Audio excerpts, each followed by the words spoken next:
வாழ்க வையகம், வாழ்க வையகம், வாழ்க வளமுடன். குரு வாழ்க, குருவே துணை. தியானமே யோகம், யோகமே ஞானம். தமிழ் ஆனந்த யோகம் வாழ்க வளமுடன். தமிழ் ஆனந்த யோகத்தின் இன்றைய சிறப்பு சிந்தனை துளி, கணவன் மனைவி நட்புக்கான 8 வழிகள். பொருளாதாரம், ஆண் பெண் பாலுறவு என்ற 2 வகைக்குள் மனிதனின் வாழ்க்கை தேவைகள் அனைத்தும் அடங்கிவிடும். சமுதாய அமைப்பில் நிலவி வருகின்ற பலவித சூழ்நிலைகளால் ஏற்படுகின்ற வாழ்க்கை பிரச்சனைகளை சமாளித்து வெற்றி பெறுவதில் தம்பதிகளுக்கு இடையே உள்ள நட்பு மிக முக்கியமானதாகும். அந்த நட்பு மிகவும் சக்தி வாய்ந்ததும் அவசியமானதும் பொறுப்பு வாய்ந்ததுமாக இருக்கிறது.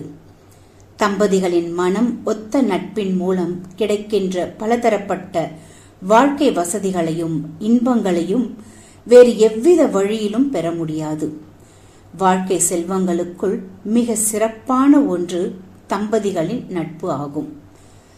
அறியாமை, அலட்சியம், முரட்டுத்தனம், வரட்டு கௌரவம் இவற்றால் இத்தகைய சிறப்பு வாய்ந்த நட்பை ஒரு ஆணோ பெண்ணோ கெடுத்துக் கொள்கிறார்கள் என்றால், இந்த நட்பிலே கலங்கத்தை ஏற்படுத்திக் கொள்கிறார்கள் என்றால், அது அவர்களது அறிவின் குறைபாட்டினாலேயே ஏற்படுகிறது. பிறந்து விட்டதனால் வாழ்ந்தே ஆக வேண்டும் என்ற ஒரு நிர்பந்தத்தில் உள்ள நாம், ஒவ்வொரு ஆணும் பெண்ணும் ஆழ்ந்து சிந்தித்து தம்பதிகள் நட்பிலே உள்ள கலங்கத்தை போக்கி அதை உறுதியாக்கிக் கொள்வதற்கு பெரிய முயற்சி செய்ய வேண்டும். அதற்கான 8 வழிகள். 1. மற்றவர் மனதை புரிந்து கொண்டு செயலாற்ற வேண்டும். 2. தவறான பாதையில் செல்லும் போது ஒருவருக்கொருவர் அன்போடும் அளவோடும் கண்டித்து திருத்த வேண்டும். 3. கோபம் என்ற விஷம் ஏறாமல் ஒவ்வொருவரும் தங்களை பாதுகாத்து கொள்ள வேண்டும். 4. நேர்மையான வழியில் முயற்சித்து பொருட்களை ஈட்ட வேண்டும். 5. சிக்கனமாகவும் பிறர் மனம் தூண்டா வண்ணம் செலவு செய்து பழக வேண்டும். 6. உயிரை விட உயர்வாக கற்பு ஒழுக்கத்தை பாதுகாக்க வேண்டும். 7. பெற்றோர்களையும் குழந்தைகளையும் பராமரிப்பதிலும் விருந்து உபசரிப்பதிலும் சமமான பொறுப்பை ஏற்க வேண்டும். 8. சமுதாயம், சந்தர்ப்பம், அஜாக்கிரதை ஆகிய 3 வகையில் ஏற்படக்கூடிய கஷ்ட நஷ்டங்களை, அதற்கான காரணங்களை உணர்ந்து ஏற்றுக்கொள்ளுதல் வேண்டும். இந்த 8 வழிகளையும் சந்தர்ப்ப சூழ்நிலைக்கு ஏற்ப மதிநுட்பத்தோடு பின்பற்ற பழகிக்கொண்டால் தம்பதிகள் நட்பு என்றென்றும் பாதுகாக்கப்படும். அதுவே குடும்பத்தின் மிகச்சிறந்த பலமாகவும் இருக்கும். இறைஞான ஆசிரியர் நன்மணி ஐயா அவர்களுக்கு நன்றிகள். வாழ்க வளமுடன் ஐயா.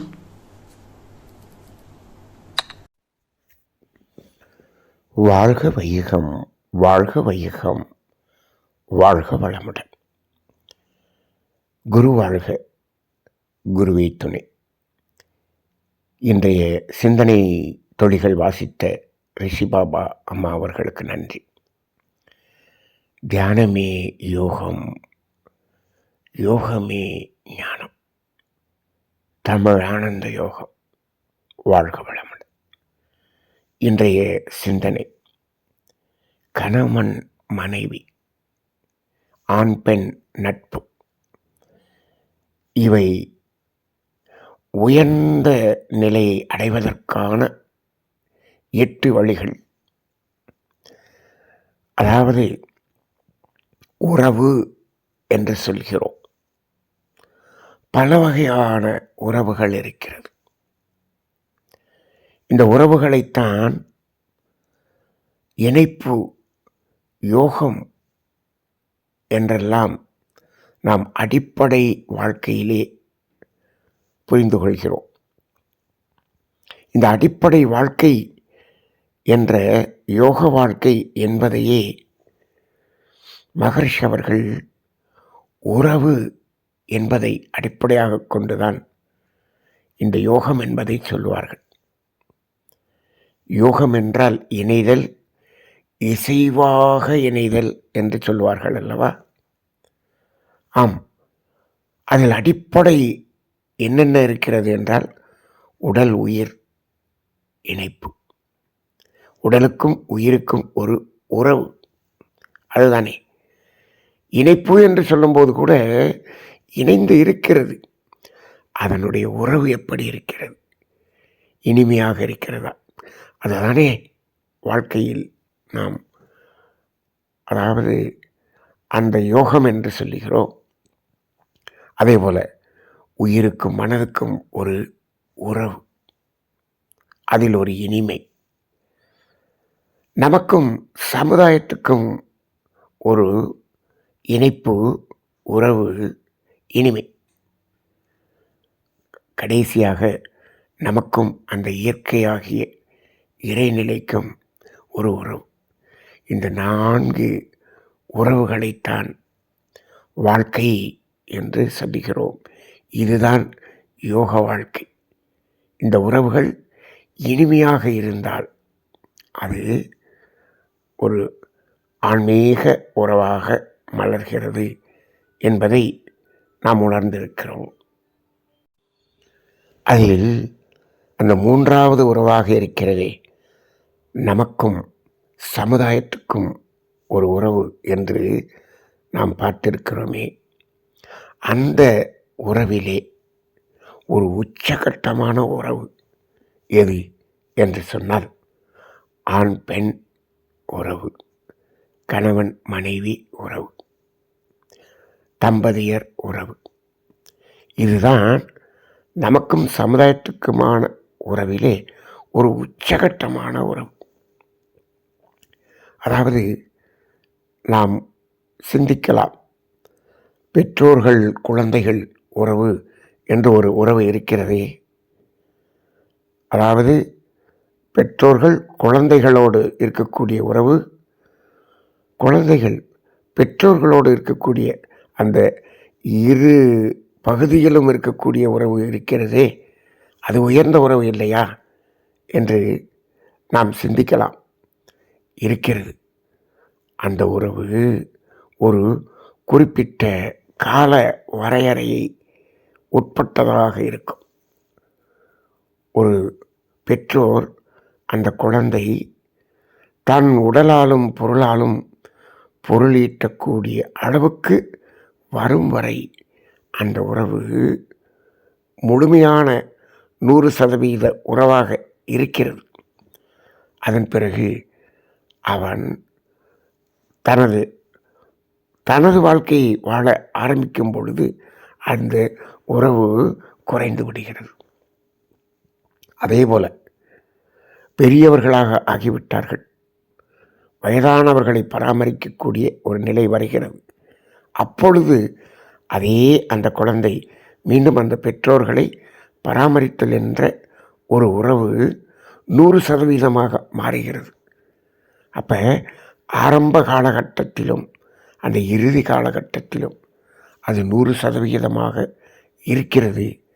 மற்ற காலங்களிலே அது குறைந்து விடுகிறது என்பதை பார்க்கிறோம். இன்னும் ஒரு 4 குழந்தைகள் இருக்கிறது என்று வைத்துக்கொள்ளுங்கள். இப்பொழுது அது 4ஆக பிரிகிறது.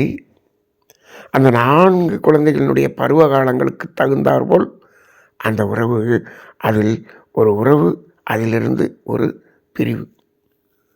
பிரிவு என்று சொன்னாலும் நிரந்தரமான பிரிவு அல்ல, ஒரு துறவு நிலையான பிரிவு. துறவு என்பது பிரிவு என்பது இல்லை என்பதை மகரிஷி அவர்கள் தெளிவாக கூறியிருக்கிறார்கள். மகரிஷி கூறக்கூடிய ஒரு துறவு என்பது இந்த பெற்றோர் குழந்தைகள் உறவில் இருக்கிறது. ஆனால் அப்படியும் அந்த ஒரு 100% என்பதிலிருந்து குறைவுபடாமல் வாழ்நாள் முழுவதும் அந்த உறவு இருக்க வேண்டும் என்று சொன்னால், இருந்து கொண்டிருக்கிறது என்று சொன்னால், அந்த உறவுதான் கணவன் மனைவி உறவு, தம்பதியர் உறவு என்று சொல்கிறோம்.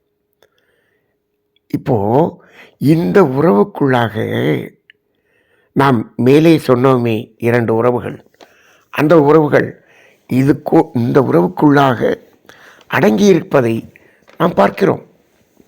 இதற்குள்ளாக அது அடக்கம்.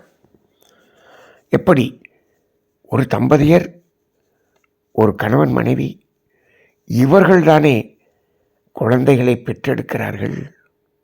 அப்போ இந்த உறவுக்குள் அந்த குழந்தைகள் என்ற உறவு வந்து விடுகிறதா? வந்து விடுகிறது. அதே குழந்தைகள் தானே நாம் வயதான காலத்தில் நம்மை பெற்றோரை பராமரிப்பது என்பதை பார்க்கிறார்கள். ஆமாம், அப்படி என்று சொன்னால் அந்த இரண்டு உறவுகளும் இந்த உலக வாழ்க்கையில் முக்கியம் என்று எடுத்துக்கொண்டாலும் அந்த இரண்டு உறவுகளும் இந்த கணவன் மனைவி உறவு என்பதை அடிப்படையாக கொண்டுதான் இருக்கிறது. இதற்குள்ளாக அடங்கித்தான் இருக்கிறது. இதற்குள் அது ஒரு பகுதியாகத்தான் இருக்கிறது. இந்த கணவன் மனைவி உறவிலே அந்த இரண்டு உறவும் ஒரு பகுதி, பார்ட் ஆஃப் லைஃப், அப்படிதான் இருக்கிறது. ஆனால் கணவன் மனைவி உறவு என்பது அப்படி அல்ல. எந்த இடத்திலும் குறைவுபடாமல், அது 100% என்று சொன்னால் எப்பொழுதும் வாழ்நாள் முழுவதும் அந்த இணைப்பு, நட்பு என்பது இருக்கும் வரை அதில் 1% கூட குறைவுபடாமல் இருப்பதற்கான ஒரு சாத்தியக்கூறுகள், அதற்குரிய வாய்ப்புகள் இருக்கக்கூடிய ஒரே உறவு இந்த உறவு மட்டுமே. மற்றபடி இந்த மூன்றையும் தவிர்த்து மற்ற அனைத்து உறவுகளும் இந்த உறவை 100% அதை சமன் செய்து வாழ்வதற்காக மட்டுமே. இதற்காகத்தான் மற்ற உறவுகள். ஆனால் மற்ற உறவுகளுக்காக இதை கெடுத்துக் கொள்கிற ஒரு சூழ்நிலை இருக்கிறது அல்லவா? அதுதான் இங்கு அறியாமை என்று சொல்கிறோம். இப்போது இந்த சிந்தனையிலேயே இந்த நட்பு கெடுவதற்கான காரணங்கள் 4 கூறியிருக்கிறார்கள். ஒன்று அறியாமை, இன்னொன்று அலட்சியம், இன்னொன்று முரட்டுத்தனம், இன்னொன்று வரட்டு கௌரவம் என்று 4 கருத்துக்களை இங்கு சிந்தனைக்காக மகரிஷி அவர்கள் கொடுத்திருக்கிறார்கள். இதில் அந்த அறியாமை என்பது மிக மிக மிக முக்கியமானது. அந்த அறியாமை நீங்கிவிடும் பொழுது இந்த மற்ற மூன்றும் நீங்கிவிடும். ஆனால் முதல்ல அறியாமை என்று கொடுத்திருக்கிறார். ஆக மற்ற எந்த உறவாக இருந்தாலும் அந்த உறவு இந்த கணவன் மனைவி, ஆண் பெண் உறவு, தம்பதியர் உறவு என்ற உறவு நீடித்ததாக, நிலைத்ததாக இருப்பதற்காகவே என்பதை முதலில் புரிந்து கொள்ள வேண்டும். அப்போ அதில் மற்ற உறவுகளில் எல்லாம் எந்த அளவில் இருக்க வேண்டும், எந்த நிலையில் இருக்க வேண்டும், எந்த முறையில் இருக்க வேண்டும் என்பது நமக்கு அவசியமாகிறது. அது இந்த உறவை பாதிக்கக்கூடியதாக இருந்தால் அந்த உறவு தேவையில்லை, பாதிக்கக்கூடிய அளவுக்கு அந்த உறவு தேவையில்லை என்ற ஒரு நிலையில் வாழ்ந்து கொண்டால் இந்த கணவன் மனைவி உறவு என்பது அது அந்த இறை உணர்வாக மாறக்கூடிய அளவுக்கு அது எடுத்துச் செல்லும். இன்னும் ஒன்றை புரிந்து கொள்வோம். இந்த கணவன் மனைவி உறவு, ஆண் பெண் உறவு, இந்த தம்பதியர் உறவு என்ற ஒரு உறவு இருக்கிறதே, இந்த ஒரு உறவு மட்டும்தான் அந்த இறை உணர்வையே உணர்த்தக்கூடிய அளவுக்கான ஒரு உறவை இங்கு அமைத்து கொடுக்கிறது. நாம் இதை பல்வேறு சிந்தனைகளிலே செய்திருக்கிறோம். நாம் இந்த உலக பொருள்களோடு உறவு என்று பார்த்திருக்கிறோம். அது இந்த உடலுக்காக மட்டுமே என்று. ஆனால் அதன் பிறகு அந்த மனம் என்ற ஒன்றுக்கான உறவு என்று சொல்கிறோமே, அதுதான் உறவுகள் என்று பார்த்திருக்கிறோம். உறவுகள் அது மையமாக இருக்கும். இறுதியாக பால் உறவு என்ற இந்த ஆண் பெண் உறவு இருக்கிறதே, அது உயிருக்கான உறவு என்று அந்த அளவில் பார்த்திருக்கிறோம். அந்த உயிருக்கான உறவு என்பதில் அந்த உயிரும் இணையக்கூடிய உறவு என்று பார்த்திருக்கிறோம். அப்ப இந்த பொருளும் உடலும் இணைகிறது. அடுத்து மனமும் இணைகிறது. உயிரும் இணைகிறது. அந்த உயிரும் இணையும் போது அந்த உயிர் மையத்தில் இருக்கக்கூடிய அறிவாகிய தெய்வமும் இந்த உயிர் மையத்தில் இருக்கக்கூடிய அறிவாகிய தெய்வமும் இணைகிறது. அங்கு இறை இணைப்பு என்ற நிலையில் இறை உணர்வு பெறக்கூடிய ஒரு உறவு என்று சொன்னால் அது கணவன் மனைவி உறவு, தம்பதியர் உறவு, இந்த ஆண் பெண் உறவு. இது மூன்றும் ஒன்றுதான். இது இன்று உலகிலே எல்லா மனிதர்களுக்கும் பொருந்தும். நாம் இப்பொழுது நமது நாட்டின் கலாச்சாரத்தின் அடிப்படையிலே கணவன் மனைவி உறவு என்று சொல்லுகிறோம். கணவன் மனைவியாக வந்த பிறகு தம்பதியர் உறவு என்று சொல்லுகிறோம். இது மேலை நாடுகளிலே ஆண் பெண் உறவாக இருக்கிறது. அதாவது இணைந்து வாழ்தல் என்ற ஒரு வாழ்க்கை முறை இருக்கிறது. அதற்கும் பொருந்தும். இணைந்து வாழ்தல் என்பதில் இசைவாக வாழ்கிறார்கள் என்றால் அதுவும் அந்த இறை உணர்வை கொடுக்கக்கூடிய அளவுக்கான வாழ்க்கைதான். அந்த இணைந்த வாழ்க்கை கூட அது இந்த புரிதல் என்பதற்குள்ளாக இருந்து கொண்டால் அதுவும் அதே ஒரு அற்புதமான ஒரு யோக வாழ்க்கையாகத்தான் அமையும். அது இந்த சமுதாயத்துக்கு கட்டுப்பட்டு நாம் இதை இப்படிதான் இதிலிருந்து விலகிவிடக்கூடாது என்ற ஒரு பண்பாட்டை கலாச்சாரத்தை உருவாக்கி வைத்திருக்கக்கூடிய நாடு நமது நாடு. ஆனால் அது அப்படி இல்லை என்று சொன்னாலும் இந்த அறியாமை, அலட்சியம், அந்த வரட்டு, கௌரவம், முரட்டுத்தனம் என்று சொல்கிறோமே, இந்த 4 நிலைகளை கடந்து அந்த அறிவுபூர்வமான அந்த இணைப்பு எப்படி இருந்தாலும் அது யோகமான இணைப்பாகத்தான், உறவாகத்தான் இருக்கும். இந்த இடத்தில் நாம் இந்த அதில் இருக்கக்கூடிய அந்த முக்கியமான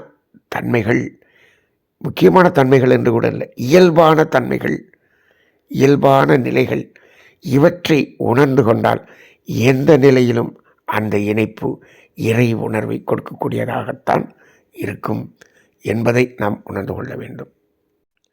அதனால்தான் இன்றைய சிந்தனையிலே ஆரம்பத்திலேயே என்ன கொடுக்கப்பட்டிருக்கிறது என்று சொன்னால், இந்த உறவு என்பதில் அடிப்படை என்ன என்று சொன்னால், ஒன்று பொருளாதாரம், இன்னொன்று அந்த பாலுறவு என்ற 2 தான் இந்த அடிப்படையாக கொடுக்கப்பட்டிருக்கிறது. அப்போ அந்த வாழ்க்கை என்பதிலேயே அடிப்படை, வாழ்வதற்கான அடிப்படை, உயிர் வாழ்வதற்கான அடிப்படை பொருளாதாரம். இதை நம்ம வாழ்க்கை தத்துவத்தில் பார்த்துருக்கிறோம். சரி, எதற்காக வாழ வேண்டும், எதற்காக உடல் உயிர் இணைந்து இருக்க வேண்டும் என்று சொன்னால், இந்த உயிர் இறை உணர்வை பெற வேண்டும். அதற்காகத்தானே. ஆம், இறை உணர்வு பெறுவது. அப்போ அந்த இடத்தில் அந்த 2வதாக இருக்கக்கூடிய அந்த பாலுறவு என்று ஒன்று இருக்கிறதே, அது இறை உணர்வை கொடுக்கக்கூடிய அளவுக்கான ஒரு உயிர் உறவாக இருக்கிறதே. இந்த உயிர் உறவு என்பது உறவுகளிலேயே உச்சகட்டமாக அது கணவன் மனைவி உறவில், தம்பதியர் உறவில் மட்டும்தான் அது இருக்கிறது. அது உயிர் உறவாக இருக்கிறது. அந்த நோக்கம், அந்த உயிர் உறவு என்ற நோக்கம் இருக்க வேண்டும். அதன் மூலமாக இறை உணர்வு என்ற நோக்கம் இருக்க வேண்டும். அது இல்லாமல் அந்த உறவு ஒரு வியாபார ரீதியில் இருக்கிறது என்று சொன்னால் அது வேறு. அது சமுதாயத்தில் இருக்கக்கூடிய சூழல் சீர்கேடுகள் இதற்கான காரணத்தினால் அப்படி அமைகிறது. ஆனால் உண்மையான அன்பு என்ற அடிப்படையில் இருவர் இணைந்திருந்தால் அந்த உறவு உயிர் உறவு, உயிர் உறவுக்காக மட்டுமே என்ற அடிப்படையில் அந்த தாம்பத்தியம் இருக்க வேண்டும். அந்த தாம்பத்தியம் என்பதனுடைய நோக்கம் ஒன்றே ஒன்றுதான். என்ன? உயிர் உறவு என்ற ஒரே ஒரு நோக்கம் மட்டுமே இருக்க வேண்டும். கணவன் மனைவி உறவில் கூட அது வேறு ஏதாவது ஒரு எதிர்பார்ப்பில் இருந்தால் அது இந்த சமுதாய சிக்கல்களிலே போய் சிக்கிக்கொள்வோம், இந்த உறவுகளில் பாதிப்பு ஏற்படுத்தும். அப்போ அந்த இடத்தில் அது இயல்பான உணர்வாக இருக்க வேண்டும். அப்படி என்று சொன்னால் அந்த உறவின் மேன்மையை தம்பதியர்கள், கணவன் மனைவி உணர்ந்திருக்க வேண்டும். இது உணர்த்தப்பட்டிருக்க வேண்டும். இன்றைய சமுதாயத்தில் அது உணர்த்தப்படவில்லை. ஆக இந்த இரண்டு அடிப்படையை கொண்டுதான் கணவன் மனைவி உறவு இருக்கிறது. இதிலே அந்த பொருளாதாரம் என்று சொல்கிறோமே, அந்த பொருளாதாரம் என்று சொல்லக்கூடிய ஒன்றிற்காகத்தான் நாம் கணவன் மனைவி மற்ற உறவுகளோடு உறவு கொள்கிறோம். இந்த அடுத்த இரண்டாவதாக இருக்கக்கூடிய உறவு இந்த சமுதாயத்துக்கும் நமக்கும் எந்தவித சம்பந்தமும் இல்லை. அந்த பால் உறவிலே ஒரே ஒரு சம்பந்தப்பட்ட ஒன்று என்று சொன்னால் அது இறைநிலை என்று தான் சொல்ல முடியும். கணவன் மனைவி தம்பதியர், ஆண் பெண், அதற்குள்ளாக இறைநிலை என்ற இறையாற்றல், இந்த மூன்று மட்டும்தான் அந்த இடத்தில் உறவாக இருக்கும். வேறு எந்த உறவும் அதில் இல்லை. இந்த நிலை அப்படிப்பட்ட ஒன்றுதான் அந்த உறவு. இந்த உறவை உறவாக கொண்ட ஒரு இணைப்பு, நட்பு என்பதுதான் கணவன் மனைவி உறவு. சரி, இப்போ இந்த உறவு கெடாமல் பார்த்து கொள்ள வேண்டும் என்று சொல்கிறோமே, அது பல்வகையான வகையில் இந்த சமுதாயத்தில் அந்த உறவுக்குள்ளாக சில பிணக்குகள் இருப்பதை பார்க்கிறோம். அந்த பிணக்கு இல்லாமல் இருக்கும் பொழுது வாழ்க்கையில் இந்த ஒரு உச்சகட்டமான உறவு மாதிரியான உறவு வேறு எந்த உறவிலும் இருக்க முடியாது என்பதை உணர்ந்து கொள்ளலாம். அதற்கு ஒரு 8 காரணங்களை மகரிஷி அவர்கள் வகைப்படுத்தி இதை நடைமுறைப்படுத்தி பாருங்கள், அந்த உறவு இனிமையான உறவாக இருக்கும் என்பதற்காக கொடுத்திருக்கிறார்கள். இப்போது அதில் ஒன்று, மற்றவர்கள் மனதை புரிந்து கொண்டு வாழ்வது. மற்றவர்கள் மனதை புரிந்து கொண்டு என்று சொல்லும்போது இந்த இடத்தில் குறிப்பாக ஒருவரை ஒருவர் மற்றவர் மனதை புரிந்து, அப்போ கணவன் மனைவி இருவருக்கிடையே அவர்கள் மனதை புரிந்து கொண்டு வாழ்வது. அதன் பிறகுதான், இதுதான் 100%, அதன் பிறகுதான் குழந்தைகள், பெற்றோர்கள் அவர்களுடைய மனதை புரிந்து வாழ்தல். அதன் பிறகு சமுதாயத்தின் இருக்கக்கூடிய உறவுகளின் மனதை புரிந்து வாழ்தல். இப்படி தான் செல்ல வேண்டும். முதலில் இந்த இருவரும் அவரவர் அடுத்தவர் மனதை புரிந்து கொள்தல் என்பது இருந்தாலே போதும், இந்த உறவு மிகச்சிறந்த உறவாக அமைந்துவிடும் என்று மகரிஷி அவர்கள் சொல்லுகிறார். இன்னொன்று, தவறு என்ற ஒரு நிலை வருகிறது என்று வைத்துக் கொள்ளுங்கள். தவறு என்பது தவறி செய்வது என்று சொல்வார்கள். தப்பு என்பது தெரிந்து செய்வது என்று சொல்கிறார்கள். இப்போ ஒரு தம்பதியர் கணவன் மனைவி வாழ்க்கையிலே தவறு என்பது இயல்பு. இது மனித வாழ்க்கையிலே இயல்பு. அப்போ அந்த இடத்திலே அதை அன்போடு, அளவோடு இருக்கக்கூடிய கண்டிப்பின் மூலமாக அதை சமன் செய்து கொள்ள வேண்டும். அதை புரிய வைக்க வேண்டும். அந்த புரிதல் இல்லாதது தானே தவறி செய்வது. அப்போ அந்த தவறி செய்பவன் திருந்தி வாழ்வதும் என்று ஒரு வார்த்தையை கண்ணதாசன் போடுகிறார். தப்பு செய்தவன் வருந்தி வாழ்வதும் என்று சொல்வார். அப்போ அந்த தவறு என்ற இடத்தில் அதை அன்போடு அதை நாம் ஒரு நிலையில் புரிதல் என்ற நிலைக்கு கொண்டு வந்தால் அது மாறிவிடும். அப்படிதான் அதை கையாள வேண்டுமே தவிர அதை ஏதோ ஒரு கண்டிப்பு, அதிகாரம் என்ற நிலையில் அதை நாம் எப்படி எடுத்து அதை மாற்ற வேண்டும் என்ற எதிர்பார்ப்போடு அதை முயற்சிக்கக்கூடாது. 3, கோபம் கூடாது. இது நாம் எதிர்பார்ப்பு என்ற ஒன்று வந்து இப்படி தான் நடக்க வேண்டும் என்று இருந்தால் மட்டுமே அங்கு கோபம் என்பது வரும். அது இல்லாமல் அந்த புரிதல் என்ற நிலை வந்துவிட்டால், அந்த அறியாமை என்ற ஒரு இருள் நீங்கிவிட்டால், விழிப்புணர்வோடு இருந்து கொண்டால் அந்த கோபம் என்பது வராது. அப்போ ஒருவருக்கொருவர் அந்த எதிர்பார்ப்பு இல்லாத நிலையில் அதை நாம் ஒரு சமநிலை வாழ்க்கையாக இருக்கும் பொழுது அந்த கோபம் என்பதற்கு இடம் கொடுக்காமல் வாழ்ந்து கொள்ள முடியும். நேர்மையான வழியில் பொருள் ஈட்டுதல்.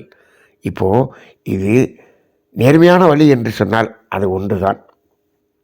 ஆனால் நேர்மைக்கு முரணான வழி என்று சொன்னால் பல வகையான வழிகள் இருக்கிறது. எப்படி வேணாலும் பொருள் ஈட்டலாம். அப்படி சொன்னால், அப்படி போய்விட்டால் இப்படி அப்படி இந்த அளவு அந்த அளவு இந்த அளவு என்று இருவருக்கும் அந்த அளவிலே மாற்றம் ஏற்படும், முரண்பாடு ஏற்படும். ஆனால் இது எந்த அளவில்? நேர்மையான அளவில் மற்றும் பொருளீட்டுதல் என்று அதைத்தான் இது உண்மை பொய் என்று சொல்கிறோமே, அந்த உண்மை ஒன்றாகத்தானே இருக்கும். அப்போ அந்த நேர்மையான வழியில் ஈட்டுதல் என்ற ஒரு நிலை இருவருக்குள்ளாகவும் இருவர் மனதிலும் இருந்துவிட்டால் அங்கு அந்த முரண்பாடு வருவதற்கான காரணங்களே இல்லாமல் ஆகிவிடும். இங்கு ஒன்றே ஒன்று தான் இருக்கும். நேர்மையான வழியில் என்று சொல்லும் பொழுது ஒரு உழைப்பை கூட்டுதல், உழைப்பை குறைத்து கொள்ளுதல், இதுதான் இருக்குமே தவிர முரண்பாடுக்கு அங்கே வழியே இல்லை. அதையும் உழைப்பை கூட்டுதல் அதை குறைத்தல் என்பதும் எதை அடிப்படையாக கொண்டு இருந்து கொள்ள வேண்டும் என்று சொன்னால், நமது உடல் பாதிப்பு இல்லாமல், நமது உறவு பாதிப்பு இல்லாமல் அதில் அந்த நேரத்தை அளவை நாம் சமன் செய்து கொள்ளலாம். இப்படியான ஒன்று. அதன் பிறகு சிக்கனம். பிறர் மன தூண்டுதல் இல்லாத செலவு. அதாவது சிக்கனமாக வாழ வேண்டும். இது இந்த நட்புக்கு மிக மிக மிக அவசியம். அது எப்பொழுது அந்த சிக்கனம் என்பது வரும்? தேவைகள் என்ன என்பதை உணர்ந்திருக்கும் பொழுது அது சிக்கனம் என்பது தானாக வரும். சிக்கனம் என்பது வேறு ஒன்றும் அல்ல, நம்மிடம் இருப்பதை கொண்டு எப்படி நமது தேவையை பூர்த்தி செய்து கொள்வது, இவ்வளவுதான். அதற்கு மேல் தேவையை பெருக்கிக் கொண்டு கடன் வாங்காமல் இருப்பது, இதுதானே சிக்கனம். இப்போது அது கெடுவதற்கான காரணம் என்ன என்று சொன்னால் பிறர் மன தூண்டுதல். பிறர் மன தூண்டுதலுக்காக நாம் வாழ வேண்டிய அவசியமில்லை.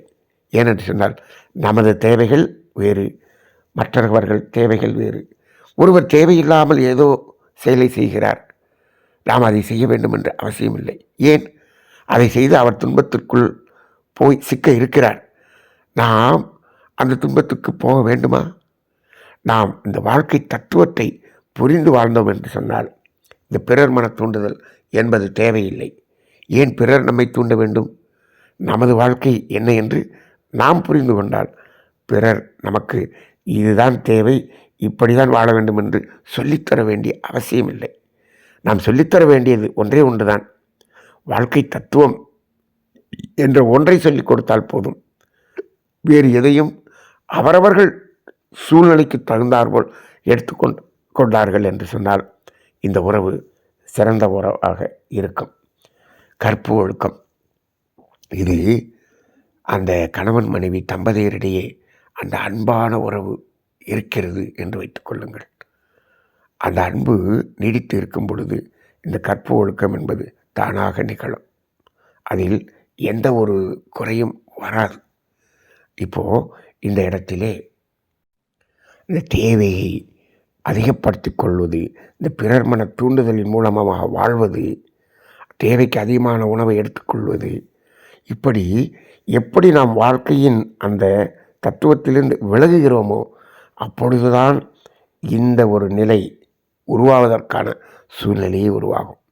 இன்னும் சொல்லப்போனால் இந்த தாம்பத்தியம் என்ற இந்த கணவன் மனைவி உறவிலே யார் ஒருவர் இறை உணர்வை, உயிர் உறவின் அடிப்படையில் இறை உணர்வை பெற்றுவிட்டார்களோ அவர்கள் இந்த கற்பு ஒழுக்கம் என்பதில் முறையாக இருப்பார்கள்.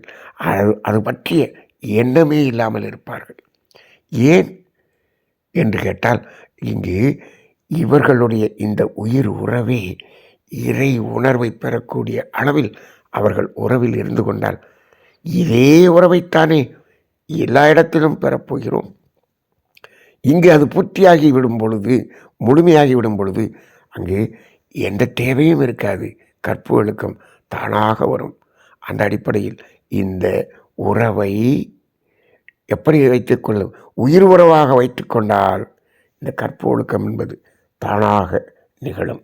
அதே போல் இந்த பெற்றோர் குழந்தைகள் இவர்களை நாம் என்ன பண்ணணும்? பராமரித்தால் அந்த பொறுப்பு இது சமமாக இருக்க வேண்டும் என்று சொல்லுகிறார். இது கணவன் மனைவி ஆண் பெண் இருவருக்கும் பெற்றோர்கள் இருக்கிறார்கள். குழந்தைகள் நமக்கு நம்முடைய குழந்தைகள் என்று வந்துவிடும். ஆனால் பெற்றோர்கள் என்று சொல்லும் பொழுது அங்கே என்னாகும்? அது ஆணினுடைய பெற்றோர்கள், பெண்ணினுடைய பெற்றோர்கள். அப்படி வரும். அப்படி வரும் பொழுது அதை சமமாக பாவித்து அதை நாம் எப்படி உபசரிக்க வேண்டும் என்பதில் ஒரு சமநிலை காக்க வேண்டும். குழந்தைகள் என்பதில் எப்படி இதை பாகுபாடு என்று சொன்னால், அங்கே ஆணினுடைய பெற்றோர், இங்கே பெண்ணினுடைய பெற்றோர். குழந்தைகளிலே ஆண் குழந்தை, பெண் குழந்தை, இந்த இதுதான். இதையும் சமமாக பாவிக்க வேண்டும். அதிலும் இதில் ஆண் குழந்தை உயர்ந்தது, பெண் குழந்தை தாழ்ந்தது என்றெல்லாம் நமது சமுதாயத்தில் நிலவி வரக்கூடிய அந்த சீர்கேடுகள் எல்லாம் மாற வேண்டும். அது உறவை கெடுத்துவிடும். ஆக அந்த அடிப்படையிலே இது இரண்டு பகுதிகளையும் சமமாக சமநோக்கிலே பார்க்கக்கூடிய ஒரு நிலை வர வேண்டும். இதற்காகத்தான் நமது நாட்டிலேயே எப்படி அந்த பெயர் வைத்தார்கள் என்று பாருங்கள். மகள் என்று இருப்பார்கள். நம்ம வீட்டுக்கு ஒரு பெண்ணை நம்ம பையனுக்கு திருமணம் செய்து வருகிறோம், அதை மருவிய மகள் என்று சொன்னார்கள். அதே போல் இங்கு ஒரு பெண்ணுக்கு ஒரு ஆணை திருமணம் செய்து கொடுக்கிறோம், மருவிய மகன் என்று சொன்னார்கள். அப்போ மகன் மகள் என்பது மருமகள் மருமகன் என்று மாறிவது. இதற்கெல்லாம் என்ன காரணம்? அதையும் மகனாக மகளாக பார்க்கக்கூடிய ஒரு உறவு என்பதற்காக சொன்னார்கள். அந்த அடிப்படையில் வாழ்ந்து கொண்டால் இந்த உறவு மிக அற்புதமான உறவாக இருக்கும். இறுதியாக சமுதாயம், சந்தர்ப்பம், அஜாக்கிரதை, இதனால் பல கஷ்டங்களும் ஏற்படலாம், நஷ்டங்களும் ஏற்படலாம். சமுதாயத்தினால் ஒரு கஷ்டம் வருகிறது. அதை என்ன செய்ய வேண்டும்? அதை ஏற்றுக்கொண்டு, அது ஒட்டுமொத்த சமுதாய பிரச்சனை, அதை ஏற்றுக்கொண்டு இதில் நாம் எப்படி நமது உறவு பாதிக்காமல் வாழ்வது? சந்தர்ப்பம், இந்த சந்தர்ப்பம் என்பது நமக்குள்ளாகவே வரும். சமுதாயம் தேவையில்லை, நமக்குள்ளாகவே வரும். ஒருவருக்கு உடல்நலம் குறைவாக இருக்கும் பொழுது மற்றொருவர் இது ஒரு ஒரு அந்த சந்தர்ப்ப சூழ்நிலை, அப்போ எப்படி நடந்து கொள்வது? இந்த ஒரு ஒரு உறவு நிலை. அது மட்டுமல்ல, அஜாக்கிரதை இது அதிகமாக இருக்காது, அவ்வப்போது ஏற்படக்கூடியதாகத்தான் இருக்கும். ஒரு அஜாக்கிரதையாக ஏதோ ஒன்றை நாம் உடைத்து விட்டோம், அப்போ அது என்ன நஷ்டமாகிறது, கஷ்டமாகவும் இருக்கும். இது அதை நாம் எப்படி அணுக வேண்டும்? இதற்குரிய காரணத்தை உணர்ந்து, காரணத்தை புரிய வைத்து, அடுத்து இது நிகழாமல் இருப்பதற்கு என்ன செய்ய வேண்டும் என்ற அடிப்படையில் மட்டும் பார்த்தால் அந்த உறவு மேம்பட்டதாக இருக்கும். அதை நஷ்டமாக பார்த்தால் அது கஷ்டமாகி அது உறவிலே பாதிப்பை ஏற்படுத்திவிடும். நஷ்டம் என்று எதுவுமே இல்லை, நடக்க வேண்டியது தான் நடந்திருக்கிறது. இந்த இடத்திலே இதை நஷ்டமாகவும் கஷ்டமாகவும் பார்க்க வேண்டிய அவசியமில்லை. இப்படி ஒரு அஜாக்கிரதையாக ஏதோ ஒன்று நிகழ்ந்து விட்டது, ரைட். ஏன் நிகழ்ந்தது? இதற்கு கர்மவினை ஒரு காரணம். இது நிகழ வேண்டும் என்ற ஒரு நிலை. எது நடந்ததோ அது நன்றாகவே நடந்தது என்று சொல்கிறார்களே, அந்த அடிப்படையிலே இது நடக்க வேண்டியது தான் நடந்தது என்ற தத்துவம் புரிந்துவிட்டால், கர்மவினை தத்துவம் நமக்கு தெளிவாக இருந்தால் அதை ஏற்றுக்கொள்ளும் மனப்பான்மை வரும். ஏற்றுக்கொண்டு அடுத்து இவ்வாறு நடக்காமல் இருப்பதற்கு என்ன செய்ய வேண்டும் என்ற ஒரு புரிதலும் வரும். ஆக இந்த கணவன் மனைவி நட்பு உறவு என்பதில், ஆண் பெண் உறவு என்பதில், தம்பதியர் உறவு என்பதில் இனிமை காப்பதற்கு அந்த பொருளாதாரம், அந்த பாலுறவு என்ற இரண்டு அடிப்படையை கொண்டு வாழக்கூடிய இந்த உறவு இனிமையான உறவாக இருக்கும் பொழுது அது அன்பும் கருணையுமான உறவாக இருக்கும். இந்த நிலையில் வாழ்வதற்கு ஒன்று தவம், இன்னொன்று வாழ்க்கை தத்துவம் என்பதில் ஒரு புரிதல். இந்த இரண்டும் இருந்தால் போதும். மகரிஷி அவர்கள் இதை நமக்கு அற்புதமாக கொடுத்திருக்கிறார். இந்த இடத்தில் பாருங்கள், இந்த வாழ்க்கை தத்துவம் என்ற ஒன்று ஒவ்வொரு கணவன் மனைவி உறவிலும் எவ்வளவு மேம்பாட்டை கொடுக்கக்கூடியதற்கான ஒரு பாலமாக இருக்கிறது. அதனால்தான் இந்த வாழ்க்கை தத்துவம் என்பதை மிக மிக மிக முக்கியமான தத்துவம் என்று நாம் அடிக்கடி கூறிக்கொண்டு வருகிறோம். அந்த அடிப்படையிலே இந்த ஒரு உச்சகட்டமான உறவாகிய கணவன் மனைவி உறவு, அந்த உறவு இந்த உலகமெங்கும் அது இனிமையான உறவாக மலர வேண்டும். அது எப்படிப்பட்ட நிலையில் அவர்கள் வாழ்ந்தாலும் இந்த உறவில் அந்த பிரிவு என்பது இல்லாமல் துறவு என்ற மகரிஷி அவர்கள் கொடுத்த துறவு என்ற நிலையில் அவர்கள் இனிமையாக வாழக்கூடிய ஒரு வாழ்க்கை முறை அமைந்தால் அதுதான் அந்த இறை உணர்வு இணைந்த ஒரு அந்த தாம்பத்திய வாழ்க்கை, உறவு வாழ்க்கை. ஆக இப்பொழுது பாருங்கள், இந்த 4 உறவுகளிலே 4வது உறவு என்று எதை சொன்னோம்? நமக்கும் இறைவனுக்குமான உறவு என்று சொன்னோமே. இப்போது நமக்கும் இறைவனுக்குமான உறவை, அந்த உறவை இணைப்பதற்கான பாலமாக இருப்பது எந்த உறவாக இருக்கிறது? இந்த கணவன் மனைவி உறவு, தம்பதியர் உறவு, ஆண் பெண் உறவு. அந்த ஆண் பெண் உறவும் அன்பின் அடிப்படையில் உறவாக இருந்தால் அதுவும் அதே ஒரு இறை உணர்வை கொடுக்கக்கூடியதாக இருக்கும். ஆக இந்த 4வது யோகம் என்ற நமக்கும் இறைவனுக்குமான இறைநிலைக்குமான இணைப்பை கொடுக்கக்கூடிய ஒரு உறவு, நட்பு இந்த இரு பாலாருடைய நட்பாக இருக்கிறது என்ற ஒரு புரிதலை நாம் இப்பொழுது சமுதாயத்துக்கு புரிய செய்வோம். இது நமது கலாச்சாரத்தின் அடிப்படையில் இருந்தாலும் சரி, அது மேலை நாடுகளில் அவர்களுடைய கலாச்சாரத்தின் அடிப்படையில் இருந்தாலும் சரி, அங்கும் அவர்கள் இந்த சில கட்டுப்பாடுகள், சமுதாய கட்டுப்பாடுகள் இல்லையே தவிர அவர்களும் இந்த இணைப்பில் இறை உணர்வை பெற்று வாழ்கிறார்கள் என்று சொன்னால் அதுவும் ஒரு உயர்ந்த உறவாகத்தான் இருக்கிறது. அப்படி இருப்பவர்கள் பல ஆயிரம் பேர், பல கோடி பேர் இருந்து கொண்டுதான் இருக்கிறார்கள். அதிலும் தவறில்லை. ஆனால் அந்த உறவு அப்படிப்பட்ட ஒரு உறவாக இருக்க வேண்டும். அது இறை உணர்வை பெறத்தக்க உறவாக இருக்க வேண்டும் என்ற அடிப்படையில் இந்த உலக மக்கள் அனைவருக்கும் இந்த தத்துவம் பொருந்தக்கூடிய தத்துவம், அனைத்து மனித இனத்துக்கும் பொருந்தக்கூடிய தத்துவம்.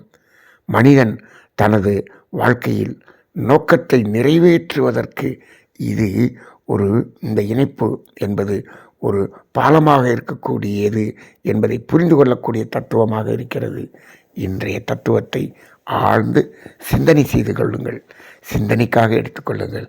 சிந்தனை செய்து ஒரு அற்புதமான உறவை அனைவரும் வாழ்ந்து இறை உணர்வு பெறுங்கள். வாழ்க வளமுடன்.